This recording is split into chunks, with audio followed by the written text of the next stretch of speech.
We're going to give this a try and see if this will work. We're going to be cutting through this 12-inch diameter piece of silver maple limb here from the tree with our 40-volt RYOBI saw, 18-inch bar, brushless. Let's see what it does.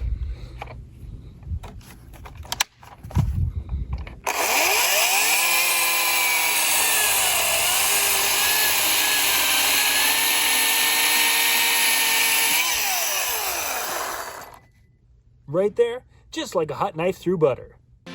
For more tips and how-to videos, go to weekendhandyman.com.